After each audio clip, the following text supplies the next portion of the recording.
നമസ്കാരം, ഞാൻ മഞ്ജുഷ. പ്രധാന വാർത്തകൾ.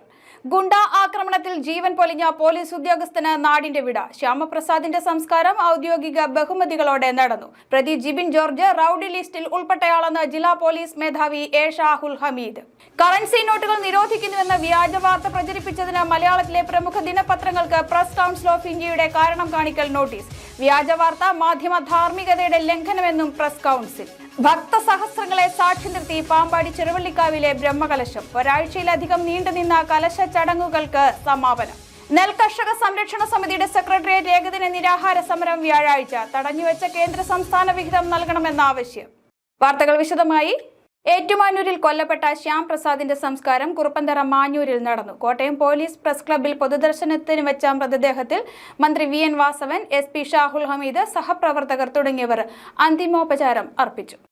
ഏറ്റുമാനൂരിൽ അക്രമിയുടെ ചവിട്ടേറ്റ് കൊല്ലപ്പെട്ട കോട്ടയം വെസ്റ്റ് പോലീസ് സ്റ്റേഷനിലെ ഡ്രൈവർ മാഞ്ഞൂർ സൗത്ത് സ്വദേശി ശ്യാം പ്രസാദിന്റെ സംസ്കാരം നടന്നു. ഉച്ചയോടുകൂടി കോട്ടയം പോലീസ് ക്ലബ്ബിൽ പൊതുദർശനത്തിന് വെച്ച മൃതദേഹത്തിൽ സഹകരണ വകുപ്പ് മന്ത്രി V N Vasavan, Thiruvanchoor Radhakrishnan MLA, ജില്ലാ പോലീസ് മേധാവി ഷാഹുൽ ഹമീദ്, സഹപ്രവർത്തകർ തുടങ്ങിയവർ അന്തിമോപചാരം അർപ്പിച്ചു. തുടർന്ന് മാഞ്ഞൂരിലെ വീട്ടുവളപ്പിൽ മൃതദേഹം സംസ്കരിച്ചു. ഇന്നലെ രാത്രി കോട്ടയം കാരിത്താസിന് സമീപമുള്ള ബാറിന് മുന്നിലുണ്ടായ സംഘർഷത്തിലാണ് ശ്യാം പ്രസാദിന് പരിക്കേറ്റത്. രാത്രി 1 മണിയോടെ ഡ്യൂട്ടി കഴിഞ്ഞ് വീട്ടിലേക്ക് മടങ്ങുന്നതിനിടെ ബാറിന് മുന്നിലുണ്ടായ സംഘർഷത്തിൽ ഇടപെടുകയും അക്രമിയുടെ ചിത്രം എടുക്കുകയും ചെയ്തിരുന്നു. ഇതിന്റെ വൈരാഗ്യത്തിൽ നിരവധി ക്രിമിനൽ കേസുകളിൽ പ്രതിയായ അക്രമി കോട്ടയം പാറമ്പുഴ സ്വദേശി ജിബിൻ ശ്യാം പ്രസാദിനെ ക്രൂരമായി മർദ്ദിച്ചു. നെഞ്ചിനും വയറിനും അടക്കം ഗുരുതരമായി പരിക്കേറ്റ ശ്യാമിനെ ഉടൻ സമീപത്തെ സ്വകാര്യ ആശുപത്രിയിൽ പ്രവേശിപ്പിച്ചെങ്കിലും ഇന്ന് പുലർച്ചെയോടെ മരിച്ചു. അക്രമി പാറമ്പുഴ സ്വദേശി ജിബിനെ ഏറ്റുമാനൂർ പോലീസ് പിടികൂടി. ചോദ്യം ചെയ്യലിന് ശേഷം അറസ്റ്റ് രേഖപ്പെടുത്തി. നിരവധി ക്രിമിനൽ കേസുകളിൽ പ്രതിയാണ് ജിബിൻ. 2022 മുതൽ പോലീസിന്റെ റൌഡി ലിസ്റ്റിൽ ഉൾപ്പെട്ടയാളാണ് ജിബിൻ. News bureau, Kottayam. ഏറ്റുമാനൂരിൽ പോലീസിനെ കൊലപ്പെടുത്തിയ കേസിലെ പ്രതി ജിബിൻ ജോർജ് പോലീസിന്റെ റൌഡി ലിസ്റ്റിൽ ഉൾപ്പെട്ടയാളാണെന്ന് ജില്ലാ പോലീസ് മേധാവി എ ഷാഹുൽ ഹമീദ്. തട്ടുകടക്കാർ തമ്മിലുള്ള സംഘർഷത്തിൽ കൊട്ടേഷൻ എടുത്താണ് പ്രതി എത്തിയതെന്നും സംശയിക്കുന്നതായി SP മാധ്യമങ്ങളോട് പറഞ്ഞു. കോട്ടയം ഏറ്റുമാനൂരിൽ പോലീസുകാരനെ കൊലപ്പെടുത്തിയ കേസിലെ പ്രതി ജിബിൻ 2022 മുതൽ പോലീസിന്റെ റൌഡി ലിസ്റ്റിൽ ഉൾപ്പെട്ടിട്ടുള്ള ആളെന്ന് Kottayam SP S Shahul Hameed. Gandhinagar police സ്റ്റേഷനിൽ അടക്കം നിരവധി സ്റ്റേഷനുകളിലായി ഇയാൾക്കെതിരെ 7 കേസുകൾ നിലവിലുണ്ട്. തട്ടുകടക്കാർ തമ്മിലുള്ള തർക്കത്തിൽ കൊട്ടേഷൻ എടുത്താണ് പ്രതി എത്തിയതെന്ന് സംശയിക്കുന്നതായും SP ഷാഹുൽ ഹമീദ് പറഞ്ഞു. നമുക്ക് കിട്ടിയിരിക്കുന്ന പ്രാഥമിക വിവരം അങ്ങനെയാണ്. ഈ സാലി മൊഴി തന്നിരിക്കുന്നത് പ്രകാരം തൊട്ടടുത്തുള്ള തട്ടുകടയിലുള്ള പ്രകാശൻ പറഞ്ഞയച്ചു എന്നുള്ള രീതിയിലാണ് നമുക്ക് മൊഴി കിട്ടിയിരിക്കുന്നത്. അതിനെക്കുറിച്ച് കൂടുതൽ വിശദമായിട്ടുള്ള അന്വേഷണം നടത്തണം. പ്രകാശനും ജിബിൻ ജോർജും തമ്മിൽ എന്തെങ്കിലും ബന്ധമുണ്ടോ എന്നുള്ള അനാലിസിസും കാര്യങ്ങളൊക്കെ നടത്തണം. കൂടുതൽ അന്വേഷണത്തിൽ അത് പറയാൻ കഴിയുള്ളൂ. പ്രതിയുടെ അറസ്റ്റ് രേഖപ്പെടുത്തിയതായും കൊലപാതക കുറ്റം ചുമത്തിയിട്ടുള്ളതായും SP അറിയിച്ചു. News bureau, Kottayam. വാർത്തയെന്ന് തെറ്റിദ്ധരിപ്പിച്ച് പരസ്യം നൽകി ജനങ്ങളെ കബളിപ്പിച്ച പ്രമുഖ മലയാള പത്രങ്ങൾക്ക് പ്രസ് കൗൺസിൽ ഓഫ് ഇന്ത്യ കാരണം കാണിക്കൽ നോട്ടീസ് അയച്ചു. ഫെബ്രുവരി 1 മുതൽ കറൻസി നോട്ടുകൾ നിരോധിക്കുന്നുവെന്നും ഡിജിറ്റൽ കറൻസി മാത്രമേ നിലവിൽ ഉണ്ടാവൂ എന്നും വാർത്തയിൽ പറഞ്ഞിരുന്നു. ജനുവരി 24-നാണ് മലയാളം പത്രങ്ങളുടെ 1-ാം പേജിൽ വാർത്താരൂപത്തിൽ പരസ്യം നൽകി വായനക്കാരെ പറ്റിച്ചത്. വാർത്തയെന്ന് തെറ്റിദ്ധരിപ്പിച്ച് പരസ്യം നൽകി ജനങ്ങളെ കബളിപ്പിച്ച പത്രങ്ങൾക്ക് പ്രസ് കൗൺസിൽ ഓഫ് ഇന്ത്യയുടെ കാരണം കാണിക്കൽ നോട്ടീസ്. ജനുവരി 24-നാണ് പ്രമുഖ മലയാള പത്രങ്ങളുടെ 1-ാം പേജിൽ പൂർണ്ണ പേജ് പരസ്യം പ്രസിദ്ധീകരിച്ച് വായനക്കാരെ ആശങ്കയിലാക്കിയത്.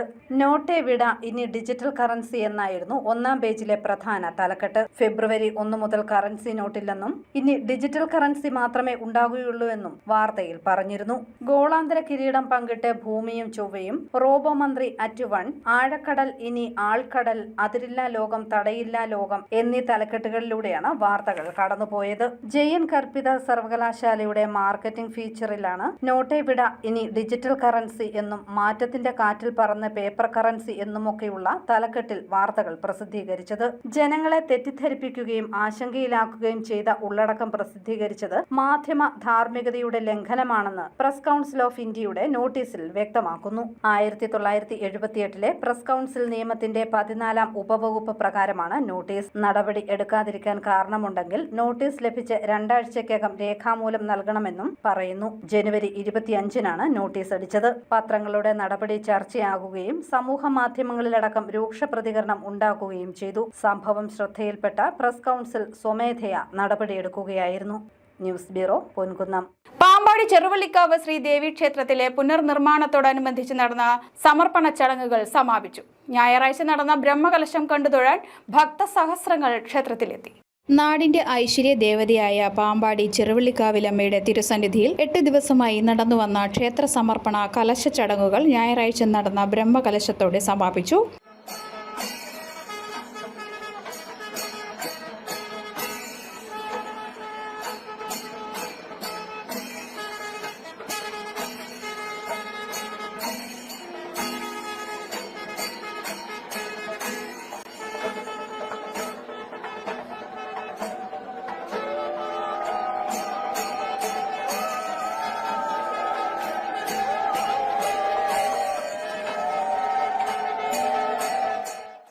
രാവിലെ കലശത്തിങ്കൽ ഉഷപൂജ, പരികലശാഭിഷേകം, മരപ്പാണി എന്നീ ചടങ്ങുകൾക്ക് ശേഷം ബ്രഹ്മകലശം എഴുന്നള്ളിച്ചു. തുടർന്ന് വാദ്യമേളങ്ങളുടെ അകമ്പടിയോടെ കുംഭേശ കലശാഭിഷേകവും ബ്രഹ്മകലശാഭിഷേകവും നടന്നു. ഭക്തസഹസ്രങ്ങളാണ് ചടങ്ങുകൾ കണ്ടുതൊഴാൻ ക്ഷേത്രത്തിലെത്തിയത്.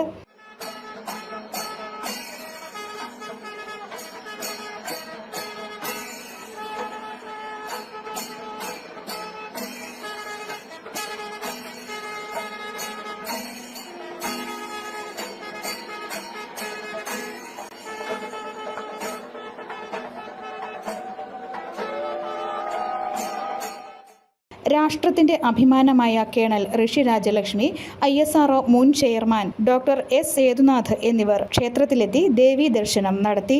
തുടർന്ന് കേണൽ ഋഷി രാജലക്ഷ്മി അല്പസമയം കലാവേദിയിലെത്തി സംസാരിച്ചു. അമ്മ എന്നുള്ള സങ്കല്പം ഇപ്പോൾ ഇന്ത്യൻ ആർമിയിൽ തന്നെ നോക്കിക്കഴിഞ്ഞു കഴിഞ്ഞാൽ ഇന്ത്യൻ ആർമിയിലുള്ള ഓരോരുത്തർക്കും ജനിച്ച മണ്ണും അമ്മയും പ്രകൃതിയും അമ്മ തന്നെയാണ്. അതെല്ലാം ഒരുപോലെ തന്നെയാണ്. അതേ ആദരവും അതേ സ്നേഹവും അമ്മമാരോട് എന്നും ഉണ്ടാവും ഞങ്ങൾക്ക് എല്ലാവർക്കും. അത് ആ ട്രെയിനിങ്ങിന്റെ ഭാഗമാണ്, ആ ചിന്താഗതിയുടെ ഭാഗമാണ് ഓരോരുത്തരുടെയും. നാമമന്ത്രമുഖരിതമായ അന്തരീക്ഷത്തിൽ നടന്ന ബ്രഹ്മകലശ ചടങ്ങുകൾക്ക് ശേഷം ക്ഷേത്രത്തിന്റെ പുനർനിർമ്മാണത്തിൽ പങ്കാളികളായ ശില്പികൾക്ക് ഉപഹാരങ്ങൾ നൽകി. ക്ഷേത്രം തന്ത്രി പെരിഞ്ഞേരിമന വാസുദേവൻ നമ്പൂതിരിയുടെ പക്കൽ നിന്നും കൃഷ്ണശില ജോലികൾ തീർത്ത ട്രിച്ചി നരസിംഹകുമാറും തടിയിൽ ദാരുശില്പങ്ങൾ തീർത്ത ശില്പി പറവൂർ പഴയെടുത്ത കൃഷ്ണകുമാറും ചെമ്പുപാളികളുടെ നിർമ്മാണം പൂർത്തിയാക്കിയ ആലപ്പുഴ സരസ്വതി ടെമ്പിൾ വർക്സിലെ അനൂപ് G. നായരും ഉപഹാരങ്ങൾ ഏറ്റുവാങ്ങി. തുടർന്ന് കലാമണ്ഡപത്തിൽ സോപാന സംഗീതജ്ഞ ഭദ്ര അവതരിപ്പിച്ച സോപാന സംഗീതം കേൾവിക്കാരിൽ ഭക്തി പകരുന്നതായി.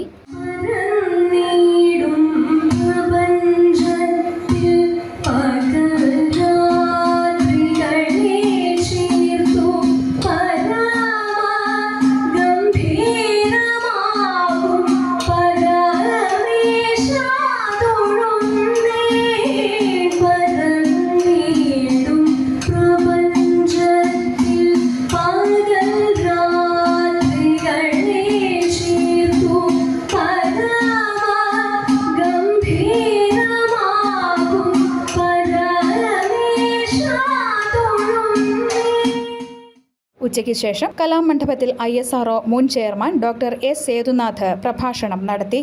ക്ഷേത്ര ചടങ്ങുകളിലും പ്രസാദമൂട്ടിലും പങ്കെടുത്താണ് ഭക്തർ മടങ്ങിയത്. News bureau, Pampady. നെൽ കർഷകരോടുള്ള അവഗണന അവസാനിപ്പിക്കണമെന്നാവശ്യപ്പെട്ട് ഈ മാസം 6-ന് സെക്രട്ടേറിയറ്റിന് മുൻപിൽ ഏകദിന നിരാഹാര സമരം നടത്തുമെന്ന് നെൽ കർഷക സംരക്ഷണ സമിതി അറിയിച്ചു. കർഷകർക്ക് താങ്ങും തണലുമായിരിക്കേണ്ട സർക്കാരിന്റെ വിവിധ വകുപ്പുകളുടെയും ഏജൻസികളുടെയും കെടുകാര്യസ്ഥത മൂലം നെൽകൃഷി മേഖല പൂർണ്ണമായും തകർച്ചയുടെ വക്കിലാണെന്നും പ്രവർത്തകർ ആരോപിച്ചു. വിവിധ ആവശ്യങ്ങൾ ഉന്നയിച്ച് സെക്രട്ടേറിയറ്റ് നടയിൽ നെൽകർഷക സംരക്ഷണ സമിതിയുടെ നേതൃത്വത്തിൽ വ്യാഴാഴ്ച ഏകദിന നിരാഹാര സമരം നടത്തും. ഉൽപാദന ചെലവിന് ആനുപാതികമായി നെൽവില 40 രൂപയായി ഉയർത്തുക, നിലവിൽ തടഞ്ഞുവെച്ചിരിക്കുന്ന കേന്ദ്ര സംസ്ഥാന വിഹിതമടക്കം അടിയന്തരമായി മുൻകാല പ്രാബല്യത്തോടെ നെൽവില 32.52 രൂപ നൽകുക, നെൽകർഷകരോടുള്ള അവഗണന അവസാനിപ്പിക്കുക തുടങ്ങിയ വിവിധ ആവശ്യങ്ങൾ ഉന്നയിച്ചാണ് ഏകദിന നിരാഹാര സമരം നടത്തുന്നത്. പുഞ്ചകൃഷിക്കായി നൽകിയ വിത്ത് കിളിർക്കാതെ വന്നത് വലിയ പ്രതിസന്ധിയാണ് സൃഷ്ടിച്ചതെന്നും ഇവർ പറയുന്നു. ശക്തമായ പ്രതിഷേധം അറിയിച്ചുകൊണ്ട് നെൽകർഷകർ നവംബർ 26 ആലപ്പുഴ കളക്ടറേറ്റ് പടിക്കൽ അനിശ്ചിതകാല നിരാഹാരം സമരം നടത്തിയെങ്കിലും 9 ദിവസം നീണ്ട നിരാഹാര സമരം അവസാനിപ്പിക്കാൻ സംസ്ഥാന സർക്കാർ നൽകിയ ഉറപ്പുകൾ പാലിച്ചിട്ടില്ലെന്നും നെൽകർഷക സംരക്ഷണ സമിതി ഭാരവാഹികൾ വാർത്താ സമ്മേളനത്തിൽ പറഞ്ഞു. ആലപ്പുഴ കളക്ടറേറ്റിനോട് ഇത്തരം ആവശ്യങ്ങൾ ഉന്നയിച്ചുകൊണ്ട് ശക്തമായ 9 ദിവസക്കാലം അനിശ്ചിതകാല നിരാഹാര സത്യാഗ്രഹം നടത്തിയിരുന്നു. ആ സത്യാഗ്രഹത്തിൽ 2 മന്ത്രിമാരും സിവിൽ സപ്ലൈസ് മന്ത്രിയും കൃഷി വകുപ്പ് മന്ത്രിയും ആലപ്പുഴ കളക്ടറും കുട്ടനാട് MLA അടക്കമുള്ള ആളുകൾ ഇവരുമായി ചർച്ച ചെയ്തതിന്റെ അടിസ്ഥാനത്തിൽ ചില പ്രശ്നങ്ങൾ പരിഹരിക്കാമെന്ന് പറയുന്നത്. പക്ഷേ ആ പ്രശ്നങ്ങളൊക്കെ പരിഹരിക്കാൻ കഴിഞ്ഞിട്ടില്ല എന്നുള്ളതാണ് വാസ്തവം. അതുകൊണ്ട് ആ ഉറപ്പുകൾ പാലിക്കാൻ അടിയന്തരമായി നടപടി സ്വീകരിക്കണം എന്നാവശ്യപ്പെട്ടുകൊണ്ടാണ് നെൽകർഷക സംരക്ഷണ സമിതി ഇത്തരമൊരു സത്യാഗ്രഹ സമര പരിപാടിയുമായി ഇറങ്ങിയിരിക്കുന്നത്. സംസ്ഥാന രക്ഷാധികാരി VJ ലാലി, സംസ്ഥാന വൈസ് പ്രസിഡന്റ് ലാലിച്ചൻ പള്ളിവാതുക്കൽ, സംസ്ഥാന സെക്രട്ടറി മാത്യു തോമസ്, സംസ്ഥാന president Rejeena Ashraf, vice president P Velayudhan Nair എന്നിവർ വാർത്താ സമ്മേളനത്തിൽ പങ്കെടുത്തു. News bureau, Kottayam. കൂരോപ്പടിയിൽ വീട് കുത്തി തുറന്ന് മോഷണം. 9.25 പവനും 9,800 രൂപയും കവർന്നു. കൂരോപ്പട ഇടക്കാട്ടുകുന്ന് ഭാഗത്ത് ഉറുമ്പിൽ പുത്തൻപുരയിൽ PS ജോണിന്റെ വീട്ടിലാണ് മോഷണം നടന്നത്. ശനിയാഴ്ച രാത്രിയായിരുന്നു സംഭവം. പള്ളിയിലെ പെരുന്നാൾ പ്രദക്ഷിണത്തിൽ പങ്കെടുത്ത് വീട്ടുകാർ മടങ്ങിയെത്തിയപ്പോഴാണ് മോഷണം നടന്നതായി ശ്രദ്ധയിൽപ്പെട്ടത്. 6 അടി പൊക്കമുള്ള ചുറ്റുമതിൽ ചാടിക്കടന്ന് സ്റ്റെയർകേസ് വഴി ഇറങ്ങിയ മോഷ്ടാവ് പിൻവാതിൽ കുത്തിപ്പൊളിച്ചാണ് അകത്ത് കടന്നത്. പാമ്പാടി പോലീസ് അന്വേഷണം ആരംഭിച്ചു. പാമ്പാടി ആലാംപള്ളിയിൽ മൂർഖൻ പാമ്പിനെ പിടികൂടി. മെയ്യാരപ്പള്ളി കൊട്ടാടിക്കൽ സർപ്പക്കാവിന് സമീപത്തെ പുരടയത്തിൽ നിന്നുമാണ് പൂർണ്ണ വളർച്ചയെത്തിയ മൂർഖനെ പിടിച്ചത്. പൂർണ്ണ വളർച്ചയെത്തിയ മൂർഖൻ പാമ്പിനെ പാമ്പാടി ആലാംപള്ളിയിൽ നിന്നും പിടികൂടി. ആലാംപള്ളി മെയ്യാരപ്പള്ളി കൊട്ടാടിക്കൽ സർപ്പക്കാവിന് സമീപത്തെ പുരയിടത്തിൽ നിന്നുമാണ് പിടികൂടിയത്. ഞായറാഴ്ച ഉച്ചയ്ക്കായിരുന്നു സംഭവം. റോഡിൽ കിടന്നിരുന്ന പാമ്പിനെ സമീപത്തെ കടയിലേക്ക് പോയ സ്ത്രീയാണ് കണ്ടത്. ഇവർ പേടിച്ച് നിലവിളിച്ചതോടെ പാമ്പ് സമീപ പുരയിടത്തിലെ മരത്തിന് മുകളിൽ കയറി. റെസ്ക്യൂ ടീമിനെ വിവരം അറിയിച്ചതിനെ തുടർന്ന് സർപ്പ ടീം അംഗങ്ങളായ അതുൽ, CK അനിയപ്പൻ, ശ്രീജിത്ത് എന്നിവർ സ്ഥലത്തെത്തി പാമ്പിനെ പിടികൂടി കൊണ്ടുപോയി. News bureau, Pampady. കേരള വെളുത്തേടത്ത് നായർ സമാജം കോട്ടയം ജില്ലാ സമ്മേളനം പാലായിൽ നടന്നു. വനിതാ കമ്മീഷൻ അംഗം ഡോക്ടർ J പ്രമീളാദേവി പൊതുസമ്മേളനം ഉദ്ഘാടനം ചെയ്തു. പുതിയവ എന്നും പഠിച്ചുകൊണ്ടിരിക്കണമെന്ന് ഡോക്ടർ J പ്രമീളാദേവി പറഞ്ഞു. സമ്മേളനത്തിന് മുന്നോടിയായി പ്രകടനവും ഉണ്ടായിരുന്നു.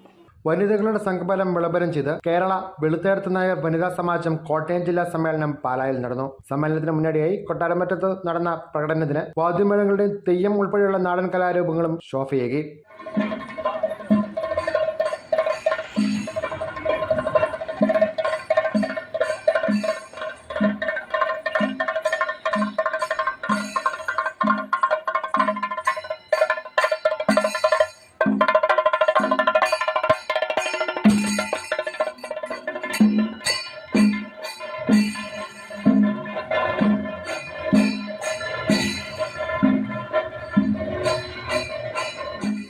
മുനിസിപ്പൽ ടൗൺ ഹാളിൽ നടന്ന പൊതുസമ്മേളനം വനിതാ കമ്മീഷൻ മുൻ അംഗം ഡോക്ടർ J പ്രമീളാദേവി ഉദ്ഘാടനം ചെയ്തു. സമൂഹത്തെ മുന്നോട്ട് നയിക്കുന്ന ചാലാശക്തിയാണ് സ്ത്രീകളെന്ന് ഡോക്ടർ J പ്രമീളാദേവി പറഞ്ഞു. ഇന്ന് ലോകത്തെ ചലിപ്പിച്ചുകൊണ്ടിരിക്കുന്ന ഏറ്റവും വലിയ ചാലക ശക്തിയാണ്. ലോകത്തെ മുന്നോട്ട് നയിച്ചുകൊണ്ടിരിക്കുന്ന ഏറ്റവും വലിയ കരുത്താണ് നാരീശക്തി. ഒരു കാലഘട്ടത്തിൽ നമ്മൾ വിശ്വസിച്ചിരുന്നത് മനുഷ്യരുടെ എണ്ണം കൂടുന്നത് ഒരു ഭാരമാണ് ഒരു രാജ്യത്തിന്, ഒരു സമൂഹത്തിന് എന്നായിരുന്നു. ഇന്നത് മാറിയിരിക്കുന്നു. ഇന്ന് മനുഷ്യരെ കുറിച്ച് പറയുന്നത് മാനവ വിഭവം എന്നാണ്. ഹ്യൂമൻ റിസോഴ്സ്, മനുഷ്യരാണ് ഏറ്റവും വലിയ വിഭവം. അതുകൊണ്ടാണ് ജനസംഖ്യയിൽ മുൻപിൽ നിൽക്കുന്ന ചൈനയും ഭാരതവുമൊക്കെ അനുദിനം പുരോഗമിച്ചുകൊണ്ടിരിക്കുന്നത്. വനിതാ സമാജം ജില്ലാ പ്രസിഡന്റ് വിമല വിനോദ് അധ്യക്ഷത വഹിച്ചു. KVNS സംസ്ഥാന പ്രസിഡന്റ് TG ഗോപാലകൃഷ്ണൻ നായർ സന്ദേശം നൽകി. രമ്യ CR, മേഘ R, സിന്ധു എന്നിവരെ സമ്മേളനത്തിൽ ആദരിച്ചു. KVNS സംസ്ഥാന ജില്ലാ ഭാരവാഹികളായ Sushil R, P Sivadas, ES Radhakrishnan, PN Sivankutty തുടങ്ങിയവർ യോഗത്തിൽ പങ്കെടുത്തു. ന്യൂസ് ബ്യൂറോ, പാല. പാമ്പാടി ഗ്രാമപഞ്ചായത്ത് പട്ടികജാതി വിഭാഗത്തിലുള്ള കുട്ടികളുടെ ഉപരിപഠനത്തിനായി ലാപ്ടോപ്പ് വിതരണം ചെയ്തു. 2024-25 വാർഷിക പദ്ധതിയിൽ ഉൾപ്പെടുത്തിയാണ് ലാപ്ടോപ്പ് വിതരണം നടത്തിയത്. പ്രസിഡന്റ് ഡാലി റോയ് ഉദ്ഘാടനം ചെയ്തു. P ഹരികുമാർ അധ്യക്ഷനായി. Sabu M Abraham, Sandhya Rajesh, Sasikala PS, Aneesh PV, assistant secretary Rajeev Krishnan തുടങ്ങിയവർ പങ്കെടുത്തു. ഈ വാർത്താ ബുള്ളറ്റിൻ സമാപിക്കുന്നു. നമസ്കാരം.